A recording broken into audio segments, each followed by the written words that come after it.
कितनी बढ़िया बिल्डिंग्स होती होगी, आप देख के समझ गए होगे ऑफिस बिल्डिंग्स वगैरह। पूरे देश में सिर्फ एक रेड लाइट है जो कि एयरपोर्ट के बाहर यहीं पे है। किसी जमाने में यहाँ पे शिप लगती होगी कुछ साल पहले तक, और फॉस्फेट इधर से बाहर जाता होगा। अनएम्प्लॉयमेंट इतनी ज्यादा होगी पीक पे, लोगों के पास पैसे होंगे नहीं जो इसमें रहते होंगे इसको रिपेयर करके दोबारा ठीक कराने के। और मेरे ख्याल से सिर्फ इकलौते हम ही टूरिस्ट है। ये देखो भाई, बिल्कुल खाली पूरी फ्लाइट। यहाँ वाले लोग भी पैसे वाले थे, सुपर कार्स रखते थे, फरारी वगैरह। 11,000 रुपए इंडिया के एक रात का कमरा है, लेकिन वाईफाई नहीं है होटल में।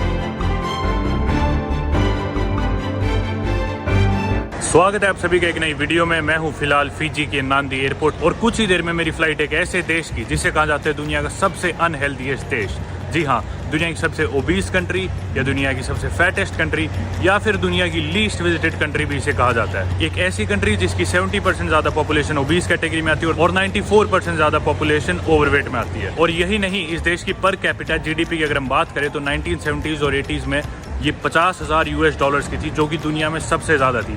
जी हाँ, इस देश के लोग दुनिया में सबसे अमीर माने जाते थे, और वहीं आज 50 साल के बाद ये सिर्फ $10,000 रह गई है। और अब इस कंट्री की टोटल जीडीपी की बात करें तो दुनिया में सबसे कम आप इसे कह सकते हो। तो दुनिया की सबसे अमीर से सबसे गरीब कंट्री ये कैसे बनी, इसका जवाब हम इस देश में जाके ढूंढेंगे। जी हाँ, इस देश का नाम है नाउरू, जिसकी करेंसी ऑस्ट्रेलियन डॉलर्स, और ये सिर्फ एक कैश ओनली एक्सक्लूसिव कंट्री है। पूरे देश में कोई भी एटीएम नहीं है, और ये पूरी दुनिया की इकलौती ऐसी कंट्री है जिसकी कोई ऑफिशियल कैपिटल नहीं है। नाउरू देश के एरिया के बारे में अगर हम बात करें तो वो है सिर्फ 21 स्क्वायर किलोमीटर, जो कि इसे दुनिया का 3rd सबसे छोटा देश बनाता है after Vatican city and Monaco. और वहीं अगर हम नाउरू की पॉपुलेशन की बात करें तो वो है सिर्फ 11,000, जो इसे दुनिया की 3rd स्मॉलेस्ट पॉपुलेशन वाली कंट्री भी बनाता है आफ्टर टुवालू एंड वेटिकन सिटी। मैं पूरा श्योर हूँ कि अब तक मेरी तरह आपका मन भी क्यूरियोसिटी से भर चुका होगा, और मैं बहुत ज्यादा एक्साइटेड हूँ इस देश में जाने के लिए, क्योंकि मेरे मन में इतने सारे सवाल है और इतनी सारी स्पेशल चीजें इस देश के बारे में। 3rd स्मॉलेस्ट, और मैं बहुत ज्यादा एक्साइटेड हूँ इस देश में जाने के लिए, क्योंकि मेरे मन में इतने सारे सवाल है और इतनी सारी स्पेशल चीजें इस देश के बारे में। 3rd smallest country in terms of area, 3rd smallest country in terms of population, एक ऐसी कंट्री जो दुनिया की सबसे अमीर थी अब दुनिया की सबसे गरीब है देखा जाए तो, और एक ऐसी कंट्री जो बिल्कुल आइसोलेटेड है, जिसकी कोई कैपिटल सिटी नहीं है, जिधर कोई एटीएम नहीं है, और जिधर के लोग दुनिया के सबसे अनहेल्दीएस्ट या फैटेस्ट लोग भी माने जाते हैं। तो चलो चल के एक्सप्लोर करते हैं नाउरू को। मैंने अपना चेक इन करा लिया एयरपोर्ट पे थोड़ी देर पहले, एयरलाइन काउंटर पे। अब सिक्योरिटी चेक करा के, इमिग्रेशन करा के फ्लाइट बोर्ड करते हैं और पहुंचते हैं नाउरू।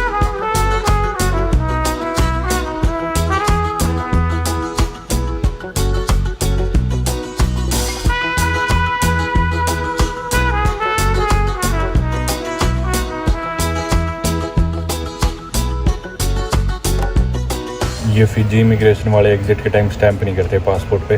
सिक्योरिटी होगी, इमिग्रेशन होगी, और अब यहाँ पे एक सोने की जगह से मिल गई, बढ़िया बेड्स लगे हुए। इधर आके मैं इंतज़ार कर रहा हूँ। फ्लाइट है 11:55 की, और अभी बजे सुबह के 10, तो आधा पौना घंटा आराम करते हैं, फिर जाएंगे बोर्डिंग गेट पे। 10 नंबर गेट है मेरा। बाकी पता नहीं क्यों फिजी छोड़ते हुए ऐसा लग रहा है जैसे मानो अपना देश छोड़ रहे हो, इंडिया छोड़ रहे हो। बिल्कुल सब इंडिया जैसे यही वैसे ही लोग हैं, हिंदी बोलते हैं, सारा खाना मिलता है वही। बहुत अपनापन सा फील होता है फिजी में आके। ये 4th या 5वीं बारी है मेरा इस एयरपोर्ट पे, मेरे ख्याल 5वीं बारी होगा शायद। काफ़ी अच्छा लगता है इधर आके। तो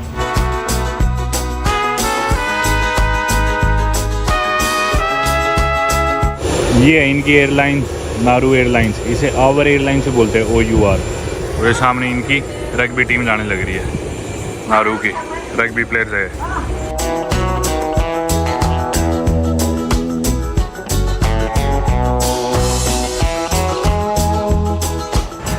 मस्त है। बाकी इनकी सीट तो गद्देदार, मैंने उम्मीद ही नहीं करी थी ऐसी। पूरी कुशन्ड है भाई, बढ़िया कंफर्टेबल सीट है। खाली सी बढ़िया, और फ्लाइट भी।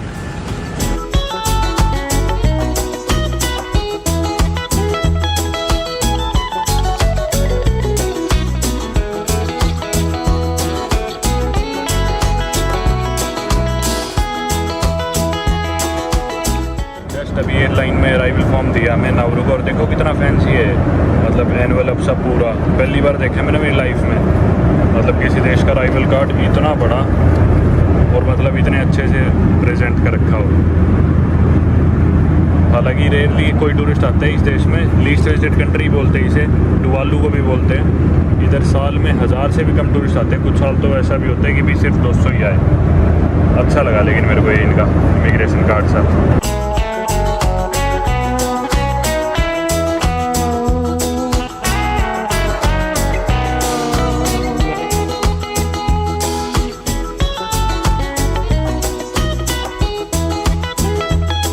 फ्लाइट तो रुक चुकी है हालांकि, पर कोई भी भगदड़ नहीं हुई अभी तक। लोग बैगों की तरफ नहीं भाग गए, एकदम से खड़े हो गए, भीड़ वगैरह कुछ नहीं है, क्योंकि लोग ही नहीं है फ्लाइट में। और मेरे ख्याल से सिर्फ इकलौते हम ही टूरिस्ट हैं। ये देखो भाई, बिल्कुल खाली पूरी फ्लाइट।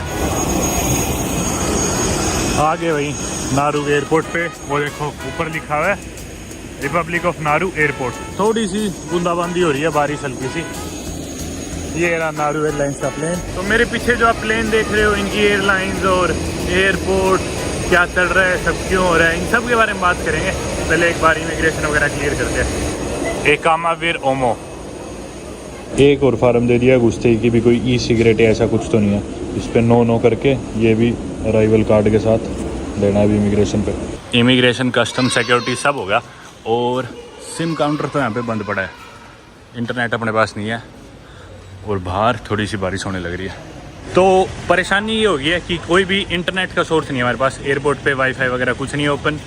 मैंने एक ई सिम ली थी जो एयरआलो में काम करेगी, हर देश के लिए मैं लेता हूँ यूजुअली, पर वो ई सिम काम ही नहीं कर रही था। पता नहीं क्या वजह, नेटवर्क आ रहा है पर इंटरनेट नहीं चल रहा। उसके अलावा कोई भी मोबाइल डाटा की या फिर सिम कार्ड की कोई दुकान नहीं है। एक पोस्टर सा लगा तो है पर ऑपरेशनल नहीं है, बंद पड़ी है वो दुकान। तो अब हम दरअसल थोड़ा फंस के खड़े हो गए, मैं और नवांकुर जो मेरे साथ ट्रैवल कर रहा है। और होटल हमने कोई बुक कराया नहीं था क्योंकि ऑनलाइन इतनी इन्फॉर्मेशन मिलती नहीं इधर के होटल्स की। तो हमने सोचा जाके ही देखेंगे। होटल है भी पूरे देश में मेरे ख्याल 3-4 ही सिर्फ, तो जाके पूछ लेंगे। हमने सोचा जो भी बात होगी। और वीकेंड है, वीकेंड के दिन मोस्टली चीज़ें यहाँ पे बंद होती है, इसलिए खाना वगैरह भी हम मोस्टली पैक करके लाए थे बैगों में भर के। तो कस्टम में वो दिखाया भी भाई इतना सारा खाना, क्योंकि इन देशों में खानों की दिक्कत हो जाती है। और सैटरडे संडे या फिर वीकेंड्स भी स्पेशली सब बंद कर देते हैं। ये तो हमने देख लिया, पैसिफिक ओशियन के जितने भी देशों में गए ना, छुट्टी वाले दिन कोई आदमी बिल्कुल भी काम करके राजी नहीं है और कुछ भी मिलना मुश्किल हो जाता है। आपको जैसे हम बता चुका, नाउरू का एरिया 21 स्क्वायर किलोमीटर है, और इसके बाहर की जो रोड है ना, उसे रिंग रोड भी बोलते हैं, वो है 19 किलोमीटर की। सारे लोग मोस्टली एज पे रहते हैं इस आइलैंड के, कोस्ट पे बिल्कुल। और बीच का जो एरिया वो ऑलमोस्ट खाली पड़ा है, लेकिन बीच में एक कोने से दूसरे कोने अगर आप जाना चाहो तो चल के 40 से 45 मिनट में आप पहुंच सकते हो। और गाड़ी से अगर सफ़र करो तो पूरी रिंग रोड बाहर का अगर आपको चक्कर लगाना तो 1 घंटे से कम में आप लगा दोगे। पूरे देश में सिर्फ एक रेड लाइट है जो कि एयरपोर्ट के बाहर यहीं पे है, और कोई भी रेड लाइट नहीं है पूरे देश में। नारू की ज्योग्राफिकल लोकेशन के बारे में अपन बात करें तो नारू पड़ता है बिल्कुल इंटरसेक्शन पे माइक्रोनेशिया, मेलानेशिया और पॉलिनेशिया की। अब ये तीनों गए तो ये दरअसल माइक्रोनेशिया, मेलानेशिया और पॉलिनेशिया ज्योग्राफिकल रीजन्स है जिनको हमने डिवाइड कर रखा है पैसिफिक ओशियन में, अलग अलग जगह के बेसिस पे, और लोग कैसे दिखते हैं उनकी एथनिसिटी और उनके डीएनए के बेसिस पे। हालांकि ये तीनों के इंटरसेक्शन पड़ता है, लेकिन नाउरू काउंट किया जाता है माइक्रोनेशिया के अंदर ही। और नाउरू के जो लोग हैं उन्हें नाउरोन्स कहते हैं। वो दरअसल एक मिक्स है माइक्रोनेशियन और पॉलिनेशियन का। इस देश के बारे में ढेर सारी बातें करनी है, लेकिन पहले कुछ उपाय ढूंढते हैं यहाँ से निकलने का। आपको साथ साथ सब बताता रहूँ और सब चीज़ों के जवाब अपन इस देश में ढूंढेंगे। यहाँ पे ना मैंने होटल है एक, मैंने मैप पे देखा भी था वो, मैंने मेरी इमिग्रेशन फॉर्म में मेरी लोकेशन भी मैंने होटल लिख रखी है हालांकि। तो मैंने होटल की गाड़ी आई थी एयरपोर्ट पे, तो वो लेने आई होगी किसी पैसेंजर को, पर हमारी तो कोई बुकिंग है नहीं। तो मैं बोला कि भाई मैं भी साथ ले चलो, हमें भी रूम लेना हो तो हम वहीं रुक जाएंगे, यहाँ से तो निकले किसी तरह, बाद में कोई व्हीकल मिले या ना मिले। चलो भाई।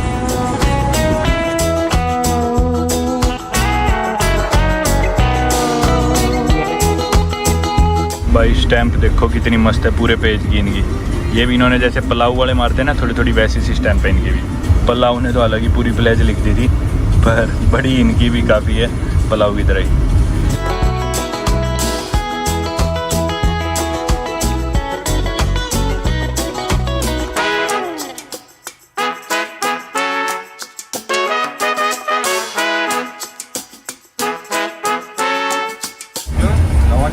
आ गया भाई ये होटल हमारा। जैसा हमने बताया होटल बुक नहीं कर रखा हमने, यहाँ आके डिसाइड करेंगे, सही पड़ता है तो ले भी लेंगे। पर हमने ऑनलाइन थोड़ी सी रिसर्च करी थी तो दिखा रहा था कि 150-160 ऑस्ट्रेलियन डॉलर से कम कुछ नहीं मिलेगा। मैंने पहले ही बताया ये कैश ओनली एक्सक्लूसिव कंट्री, यहाँ पे एटीएम पूरे देश में कोई भी नहीं हो, सिर्फ कार्ड से पेमेंट होती है और यहाँ की करेंसी ऑस्ट्रेलियन डॉलर। चलो चल के एक बार पूछते हैं रेट कितने का। लग तो बढ़िया रहा है ये होटल दोस्तों, कमाल की बात होगी। ये देखो ये क्या लगा हुआ है इस होटल में। आते हम तो चौक गए, पूरे इंटरनेट पे जो भी लोग रिसेंटली भी आ गए, इवन पिछले हफ्ते तक भी गए, उन्होंने भी कह रखा है कहीं भी कुछ भी नहीं है, गलती से बिना कैश के ना चले जाना, पूरी जगह ये इन्फॉर्मेशन है। इन्होंने रिसेंटली शायद ये पहला एटीएम लगाया देश का, लेकिन पता नहीं मेरे को ऑपरेशन है या नहीं, ये भी बोल रहे पता नहीं चलेगा या नहीं चलेगा। पर पहला एटीएम नाउरू का फाइनली लग गया। और वैसे तो ऑफिशियली ये कैश ओनली एक्सक्लूसिव कंट्री है, पर पता नहीं ये काम करता है नहीं करता और कितना इसको अपडेट रखते हैं। होटल वालों ने डिस्काउंट के लिए तो मना कर दिया, 160 ऑस्ट्रेलियन डॉलर का ही रेट है। हम बोले थोड़ा कम कर दो, पर मना कर दिया। हालांकि होटल सरप्राइजिंगली काफ़ी अच्छा बना हुआ है। जो पैसिफिक ओशियन के और देशों में हम गए हैं उनमें किसी में भी इतना अच्छा होटल नहीं दिखा अभी तक भी। मतलब बिल्कुल काम चलाऊ ही होते हैं होटल्स होते हैं। जो अच्छे होते हैं आधे वो बहुत ज़्यादा महंगे होते हैं, एक आधा कोई खुला होता है, फिर 5 स्टार 4 स्टार टाइप हर देश में एक आधा मिलता है। इधर लेकिन अच्छा बना हुआ है। इसके पीछे कारण ये होगा, पहले जो इनके पास पैसा था फॉस्फेट की माइनिंग की वजह से था दरअसल। और ये सारी बातें अपन डिस्कस करेंगे आगे कि भी कैसे था, क्या था, कितना हुआ, सारी स्टोरी सुनाऊंगा आपको इधर के हालात की। पर ये पहले का पैसा था, अब पैसा बचा नहीं होगा, तो मेरे ख्याल से तभी से बिल्डिंग्स वगैरह बन गई होगी जिस टाइम पैसा होगा इन पे। इतने सारे एसी लगे हुए अंदर बड़े बड़े। अब हम इंतज़ार कर रहे हैं, 2 ही कमरे थे इनके पास, उनमें से एक कमरा हमने कर लिया सेलेक्ट, तो वो तैयार कर रहे हैं। 2 रात का बुक किया हमने 160 मतलब 320 ऑस्ट्रेलियन डॉलर में, जो कि इंडिया के कितने हुए मेरे ख्याल से लिख दूंगा स्क्रीन पे, 17,000 कुछ होंगे शायद से। भाई हमने सोचा कि भी 160 डॉलर का, पूछा भी हमने रेट 160 ऑस्ट्रेलियन डॉलर का, तो हमने करा लिया भाई। सोचा कि 2 रात का ले लेते हैं, बाद में कोई और सस्ता होटल देख लें, क्योंकि हम यहाँ पे 5 रात रुकने वाले। लेकिन जब पैसे देने की बारी है, 2 रात हमने बुक कराए, तो हमें लगा 320 डॉलर देने, तो बोले नहीं 390 देने। बोले कि 160 तो एक जने का, 2 जने लोगे तो 195 रेट है पर नाइट का, जो कि एक रात के 11,000 रुपये इंडिया के। कितने बुद्धू लोग हैं, कितने बुद्धू, दिमाग नहीं है भाई इन लोगों में बिल्कुल। अरे छोड़ो, रिसेप्शन वालों को छोड़ो, इसके मालिक में भी दिमाग नहीं है होटल के। हमारे 5 दिन तो हम रुकते ही यहाँ पे। हाँ। अगर हमको 130 में दे देते तो इसके सीधे सीधे कितने बनते, 650 बनने कितने। इनको इतना बिजनेस करना आता नहीं भाई आइलैंडर्स को, पैसे निकालो। तो लुट गई है। तो भाई बहुत महंगा पड़ा है। तो फिर हमने 2 रात की जगह एक ही रात करा लिया। अब एक ही रात रुक रहे हैं, 11,000 रुपये यार एक रात के, और 5 रात रुकते तो 55,000 रुपये यार, बहुत ही ज़्यादा महंगा यार ये तो, बहुत ज़्यादा महंगा। और बिल्कुल बेसिक कमरा है, मतलब ऐसा भी नहीं कि कोई रिजॉर्ट है, लग्जरी रिजॉर्ट जो कमरा है हमारा। चलो भाई क्या कर सकते हैं। रूम तो सही है। हाँ रूम सही है। पहले इधर ना डबल बेड थे, तो फिर मैंने सिंगल करवा लिए बेड अलग, और 2 ही कमरे थे, ये और एक सामने वाला थोड़ा छोटा था, पर फिर ये ले लिया सामने वाले में। लेकिन क्या था, ओशियन का नज़ारा था। इधर कोई नज़ारा वगैरह कुछ भी नहीं है, बस ये छत दिखती है। अब यही है 2 भाई इसके 11,000 रुपये एक रात के। चलो चल भाई फिजी से हम खाना ले आए थे खूब सारा, तो उसमें लड्डू भी थे। वो इनाम ने देख लिया, मैं खाने लग रहा था, खत्म हो जाते भी, इसने छीन लिए।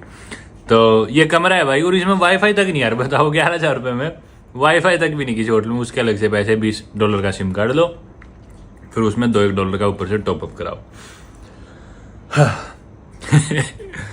दे दे एक लड्डू। 10 खा गया तू पहले ही। 10 नहीं, इसमें 4 खाए थे मैंने। 16 थे इसमें। तो होटल में तो जैसा कि आपने देखा 11,000 रुपये इंडिया के एक रात का कमरा है, लेकिन वाईफाई नहीं है होटल में। उसके लिए भी अलग से सिम लेना पड़ेगा, जो कि 20 ऑस्ट्रेलियन डॉलर का है, यानी कि वही इंडिया के 1100 रुपये कुछ। और उसके बाद सिम लेने के बाद भी इंटरनेट नहीं, उसके बाद इंटरनेट का रिचार्ज अलग से कराओ, सिम भी फ्री नहीं है। तो मैं बाहर निकलने की कोशिश कर रहा हूँ, कहीं कोई दुकान मिले तो सिम कार्ड की क्या पता सस्ता मिल जाए, यही सामान थोड़ा सा घूम भी आता हूँ, क्योंकि बारिश आने लग रही थी। अभी बारिश रुक गई थोड़ी देर के लिए। होटल में जितने भी लोग रुके हुए ना, ये कमरे तो और भी महंगे हैं इनके पास, मतलब 500 ऑस्ट्रेलियन डॉलर तक के कमरे थे। लगा लो अभी साहब, मतलब 25-30 हज़ार रुपये एक रात के इधर कमरे के। इस देश में भी ऐसे भी कमरे इनके पास। किसी टाइम में जब ये होती थी वही सबसे अमीर कंट्री, तो आते होंगे पैसे वाले लोग भी यहाँ पे। यहाँ वाले लोग भी पैसे वाले थे, सुपर कार्स रखते थे, फरारी वगैरह। हालांकि छोटा सा आइलैंड नेशन है, सिर्फ इकलौता यही आइलैंड है इस देश का। और ये बहुत एडवांटेज भी होती है, क्योंकि आमतौर पर जो आइलैंड नेशंस होते हैं ना, वो स्कैटर्ड होते हैं। एक मेन टापू मिलेगा जिधर उनकी कैपिटल होगी, बाकी छोटे छोटे टापू कई सौ कई हज़ारों भी होते हैं कई देशों के। तो वो दिक्कत नहीं है, इधर एक ही मेन टापू है और भाई वही सब कुछ है, तो ना कोई दिक्कत होती लोगों को कंट्रोल करने में, डिफेंस में, हर चीज़ में कंट्रोल रहता है अच्छे से देश पे। अब जो लोग आ रहे हैं इधर, जो भी टूरिस्ट तो खैर कोई आ ही नहीं रहा, लीस्ट विजिटेड कंट्री है दुनिया की। पीछे से हम टुवालू में गए थे, वो भी एक्चुअली लीस्ट विजिटेड है, ये भी है। अब ऐसे कोई डिबेट नहीं कर सकते कि भाई किस में कम आ रहे हैं। उसमें भी साल में 100-200 टूरिस्ट आते हैं, इसमें भी तो कोई एग्जैक्ट नंबर नहीं है। ऐसा भी होता है कि पूरे साल में कोई टूरिस्ट ही ना आए। तो ये दोनों आप कह सकते हो दुनिया की लीस्ट विजिटेड कंट्रीज़ है। तो टूरिस्ट तो यहाँ आने से रहा, जो भी थोड़े बहुत लोग आए बिजनेस के पर्पज से ही आए होंगे। वो देखो सामने एक दुकान है डिजिसेल की, डिजिसेल टॉपअप सोल्ड है, पर ये बंद पड़ी है, तो मुझे लगता नहीं कि मिलेगा मुझे सिम कार्ड। ये मेरे ख्याल से यहाँ से ही स्टार्ट होगी प्रॉपर्टी होटल की। इधर ही लिखा है वेलकम टू होटल नाउरू मैनन, और ये बैरिकेड होगा। जैसा मैंने पहले ही बताया, इधर के लोगों को नाउरुअन्स बोलते हैं। ये देखो कुछ नाउरुअन्स जाने लग रहे इस ट्रक पे बैठ के।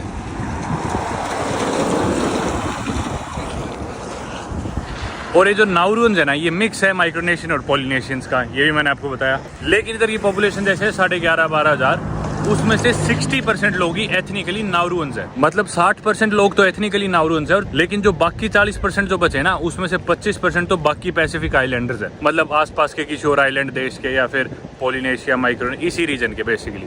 और बचे हुए जो 16% है, उसमें से आधे यूरोपियंस है और आधे चाइनीज एथनिसिटी के लोग हैं। वो यहाँ पे आके बस के वो यहाँ रह रहे हैं। और जो इनकी पॉपुलेशन है ना, वो थोड़ी बहुत ऊपर नीचे भी होती रहती है, क्योंकि इनने ना एक डिटेंशन कैंप लगा रखा है ऑस्ट्रेलिया में। जो भी लोग रेफ्यूजीज आते हैं उनके लिए, जैसे अपने इंडियंस इलीगली अमेरिका जाते हैं, पाकिस्तानी, उसी तरह ऑस्ट्रेलिया भी जो लोग आते हैं इराक से, ईरान से, श्रीलंका से, या साउथ ईस्ट एशिया जो भी हो गया, बांग्लादेश से, वो ऑस्ट्रेलिया क्या करता है, यहाँ पे रुकवा देता है ताकि इस देश की भी थोड़ी कमाई हो जाए, और पर पर्सन के हिसाब से इन्हें पैसे देता है। तो यहाँ पे डिटेंशन कैंप्स है, तो डिपेंड करता है उस कैंप में कितने लोग हैं, तो वो फ्लक्चुएट होता रहता है, इसलिए इस देश की पॉपुलेशन भी ऊपर नीचे होती रहती है। कभी तो ऐसा भी होता है कि भाई वो 1000-2000 लोग हो जाए उसमें, और कभी ऐसा भी होता है कि भाई सिर्फ 20-30 लोग हो, जैसा अभी मेरे ख्याल इतने ही होंगे। सिम कार्ड के लिए तो मेरी किस्मत मेरे को बेकार लग रही है। बाकी टोटल 15,000 नाउरून्स माने जाते हैं पूरी दुनिया में जो टोटल है, जिसमें से 6,000 यहाँ पे रहते हैं, क्योंकि यहाँ की पॉपुलेशन का 60%। बचे हुए 9,000 जो नाउरून्स है, उसमें से 1,000 रहते हैं ऑस्ट्रेलिया में, और 8,000 नाउरून्स रहते हैं यूएसए में। यानी कि एथनिकली जो नाउरून्स है, वो खुद नाउरू कंट्री से ज़्यादा नाउरू के बाहर रहते हैं। 6,000 यहाँ पे और 8,000 अमेरिका में। ये देखो ये घर कैसे अबैंडेंड पड़ा है, ये गाड़ी के भी जंग लगा हुआ है, घर भी बिल्कुल अबैंडेंड है।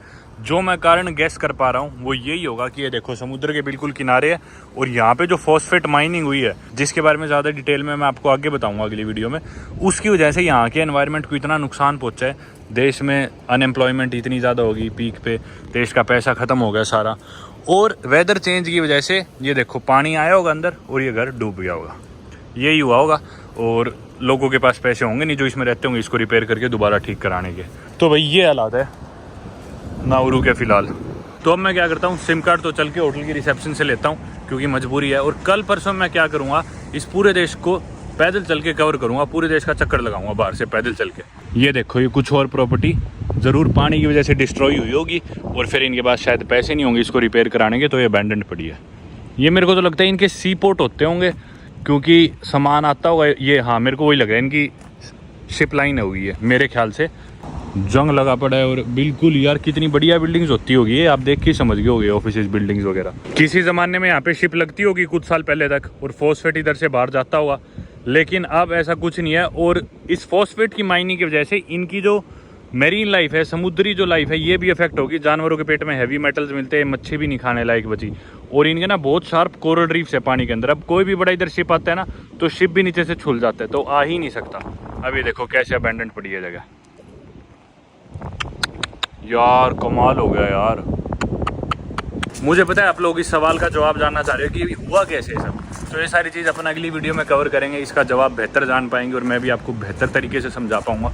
और बाकी इधर जो सप्लाईज़ है और जो खाना पीने का भी सामान आता है, वो भी सब पैक्ड आता है बाहर से, स्पेशली न्यूजीलैंड और ऑस्ट्रेलिया से, और उन पर बहुत ज़्यादा डिपेंडेंट है, और 6 हफ्ते तक लग जाते हैं यहाँ पे खाना पहुँचने में। तो ये सब लोग वही खाना खाते हैं प्रोसेस, जिसकी वजह से इनकी हेल्थ भी इतनी ख़राब है, और देश की जो आर्थिक स्थिति है वो तो बिल्कुल ख़राब हो ही चुकी है। तो मेरे ख्याल से इस वीडियो के लिए इतना ही ठीक है। अगली आने वाली वीडियोज़ में अपन इस देश को बेहतर तरीके से देखेंगे, और जानेंगे कि किस तरह ये दुनिया की सबसे अमीर कंट्री होने के बाद, मतलब पर कैपिटा जीडीपी की अगर हम बात करें तो पूरी दुनिया में 2nd नंबर पर सबसे अमीर कंट्री थी सऊदी अरेबिया के बाद, और उससे लेके किस तरह ये देश आज के दिन दुनिया की सबसे गरीब कंट्री आप मान सकते हो टोटल जीडीपी की अगर हम बात करें। तो इस सवाल का जवाब जानेंगे और देश को बेहतर एक्सप्लोर करेंगे आने वाली वीडियोस में। उम्मीद करता हूँ आपको वीडियो पसंद आई होगी। Thank you so much for watching. I hope you have a great day. Good bye.